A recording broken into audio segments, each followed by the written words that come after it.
sandros met sy voete die trap by die klippe so los. Carolus is 'n bil van 'n man, kan enige ding met sy hande vang.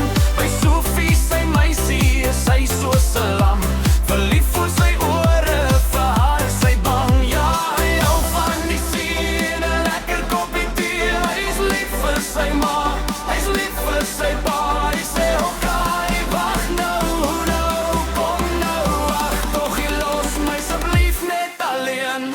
Okay, wag nou, kom nou, ag tog jy los my asseblief net alleen.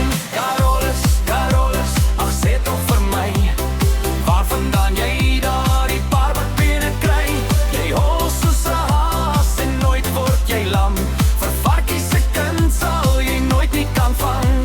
Carolus, wat maak jy tog nou?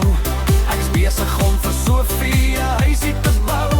Die ring is gekoop en die antwoord was ja.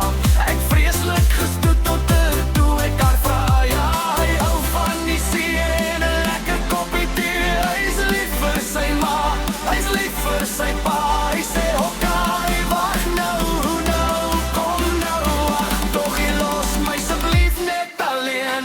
Okay, wag nou, kom nou, ag tog jy los my asseblief net alleen.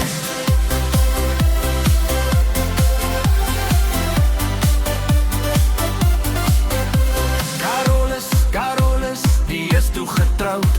Soggens vang hy vis en s'aands kap hy hout. Die vis word verkoop en die geldjies gespaar, want een van die dae is Karol sy mos daar. Carolus, die sit op sy kas. Ou Sophie is besig om die wasgoed te was. Die wind is te sterk om die see in te vaar.